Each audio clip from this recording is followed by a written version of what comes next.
So, Elon Musk had a rather stunning interview in which he discussed the future of artificial intelligence. It's been a while since we've had Elon Musk give us his thoughts and ideas, so I'm going to do a deep dive on this interview and explain to you many of the things he spoke about. So, in one of the first clips, Elon Musk actually talks about how AI's capabilities have been rapidly expanding over the last year. And he gives his predictions for the year 2025 with what he thinks AI will be able to do. And I've got to say, it is a little bit concerning, but also quite exciting. I think at this point it's obvious to everyone that AI is advancing at a very rapid pace. Yes. You can see it with the new capabilities that come out every month or every week sometimes. AI at this point can write a better essay than probably 90%, maybe 95% of all humans. Say write an essay on any given subject. AI right now can beat the vast majority of humans. If you say draw an image, draw a picture, it can draw if you try to say Midjourney, which is the aesthetics of Midjourney are incredible. It will create incredible images that are better than, again, like 90% of artists, objectively the case. And it'll do it immediately, like 30 seconds later. We're also starting to see AI movies. So you start seeing short films with AI, AI music creation, and the rate at which we're increasing AI compute is exponential, hyper exponential. So there's dramatically more AI compute coming online every month. There seems to be roughly, I don't know, the amount of AI compute coming online is increasing at roughly 500% a year, and that's likely to continue for several years. And then the sophistication of the AI algorithms is also improving. So we're bringing online a massive amount of AI compute, and also improving the efficiency of the compute and what the AI software can do. This clip was actually rather fascinating because this touches on something that a lot of people, I don't think they understood when reading the document Situational Awareness. Now, if you're unaware about the document called Situational Awareness, this is essentially a document that is a PDF that was widely controversial as it makes some bold claims about the future of artificial intelligence. One of those claims is that it says, as we get into the future, there's going to be numerous different points of acceleration for AI, and some of those are the increasing compute capacity, as well as the ability for algorithms to get even more efficient. And this is exactly what Elon Musk is talking about. I'm not saying he's referring to that article/document, but what I am saying is that he's also reiterating what others have said. And I know some people have tried to quote unquote debunk that document, but it's quite clear as day that we are seeing consistent efficiency gains as well as an increased level of compute with regards to these different AI systems and their capabilities. So it's quantitative and qualitative in improvement. I think next year you'll be able to ask AI. And what he actually said there before I cut off this clip is that you'll be able to ask AI to essentially make a movie for you that's around 10 to 15 minutes. And I do believe that there are companies that are working on that stuff, and it's not going to be long before we get that level of quality and coherence. I mean, it was only the other day that we literally got Meta's movie gen, which is remarkable. Although it's quite expensive, I do think that the cost will come down in the future as efficiency gains are made and as more compute comes online. Now, in this next clip, this is where Elon Musk actually talks about how Grok 3 is going to be in terms of the capabilities and a few things that he's working on. Now, if optimization is probability of misgendering is 0, no humans, no misgendering. Problem solved. Now we're back to Arthur C. Clarke, who's exactly pretty prescient. Yes. So that's why the most important thing is to have a maximally truth-seeking AI. That's why I started XAI, and that's our goal with Grok. Now, people will point out cases where Grok gets it wrong, but we try to correct it as quickly as possible. So if you didn't know, Grok is Elon Musk's chatbot that he's been working on with X.AI. And one of the things that he actually has said that was pretty crazy was that he hopes that this model is going to be the best AI by the end of the year. So it will be quite interesting to see if that does happen. I know that there is likely to be Gemini 2, Claude 3.5 Opus potentially, and maybe even Google's Orion or GPT-5. So there's some fierce competition in the AI markets right now. Now, this is one of the more interesting clips because this is where he actually talks about super intelligent AI and the risks that come with that. Now, Elon Musk has spoken about this on a lot of occasions, several occasions, dating all the way back to 2014. In fact, that was the reason, one of the reasons that he, started OpenAI was for it to be open source so that everyone could view it, make sure it was safe. And of course, now we have, different companies and different individuals working on many different closed source pieces of AI.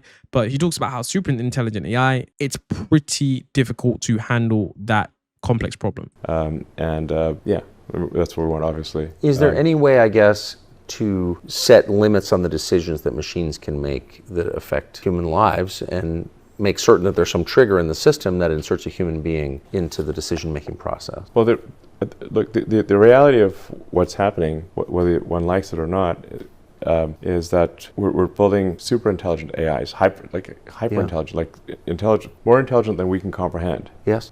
So I would liken this to, let's say you have a child that is a super genius child, that it's going to be much smarter than you. Then, well, what can you do? You can instill good values in how you raise that child. So yes. even though it's going to be far smarter than you, you can make sure it's got good values, philanthropic values, good morals, honest, productive, that kind of thing. Controlling, at the end of the day, I don't think we'll be able to control it. So I think the best we can do is make sure it grows up well. So yeah, there's no controlling a super intelligent AI. We just have to hope that it has our values and ensure that it will do within the realm of what's humanely acceptable. So I mean, it is quite a, hard problem. And this is where Elon Musk also talks about his P-Doom, which is basically his percentage of the world ending thanks to super intelligent AI. It's not as high as you might think, but it also isn't incredibly low when you consider the fact that this means everyone on Earth is dead. So I think the best we can do is make sure it grows up well. You've been saying that for a long time. Yes, I've been saying it for a long time. Yes.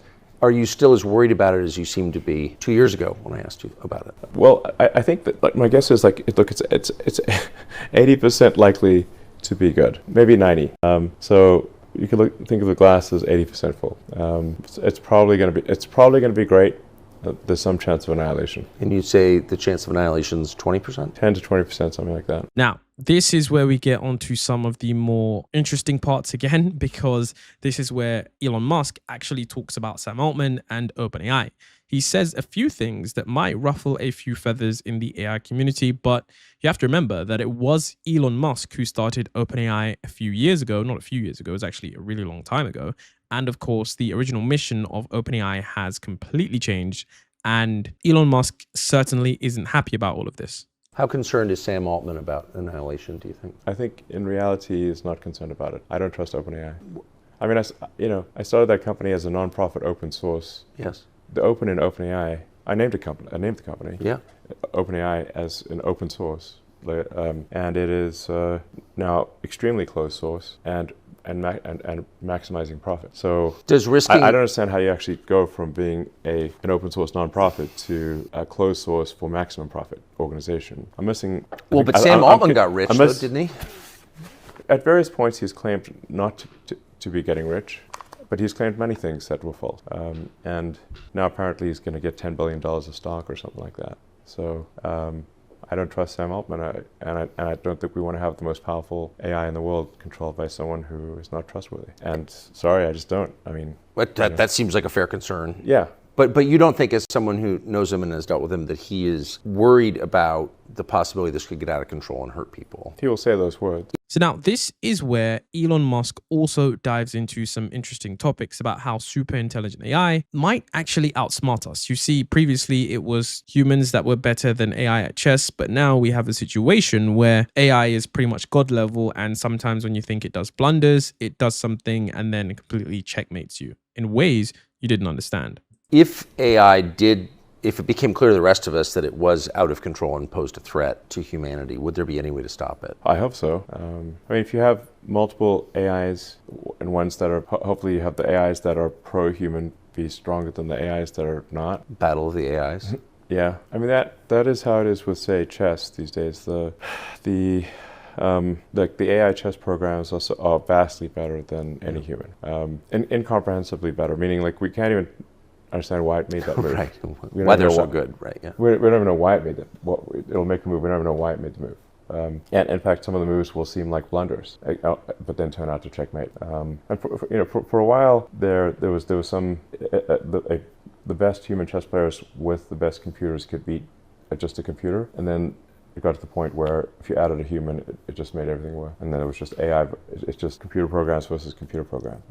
That's where things are headed in general. Then, of course, we do have AI and retirement. Now, this is one of the things that I think is one of the most interesting because many people, including myself, I find myself constantly having debates on how society will be after the advent of AGI / super intelligent, how people will, have jobs and how the economy will work. There's many interesting concepts that are floating around, such as UBI, post-AGI economics, many different things that are going on there. And Elon Musk, subtly touches on this. And I think it's a refreshing perspective. Make sure we instill good values in the AI. What's everyone going to do for a living? I mean, in a benign AI scenario, that is probably the biggest challenge. Is how do you find meaning if AI is better than you at everything?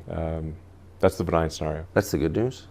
Well, yeah, but I guess, for a lot of people like the idea of retiring. And really, are you looking forward to it? No, not me. I'd like to hope. I'd like to think that I'd like to do useful things. Don't you think it's a universal desire? It's not universal in that there are certainly, I know many people who prefer to be retired, that they prefer to sort of not have responsibilities and engage in leisure activity. I mean, we're on the cusp of this. Now, interestingly enough, Elon Musk at the end here actually talks about AI and regulation. Now, AI and regulation is pretty tricky. We had the SB 1047 bill, which was highly controversial. Some people are saying that, oh, this is going to kill AI and, it's going to kill regulation. And some people are like, okay, I'm actually in favor for this because this doesn't seem that draconian. I am someone that's, slightly in favor for this because I don't think it's that insane. There are a lot of worse things that you could have in terms of the bills. And I'm not going to go into all the details. It's quite boring, but I think it's just enough safety. But interestingly enough, what he does talk about how he made these predictions a few years ago and some of them seem to be coming true right now. And the thing is that the government didn't take them seriously then. So I'm hoping that, now that there is this global consciousness created by ChatGPT where people can truly understand its capabilities, that we understand exactly how AI is going to develop in the future and hopefully build the right regulation surrounding that. Meaningfully regulating AI, which will eliminate the purpose for most people's lives and could kill us all. It's a little weird. Yeah, I think we should have some. But why don't we? I guess something above nothing. In that range. Yeah. But why don't we? I don't know. I all the way back,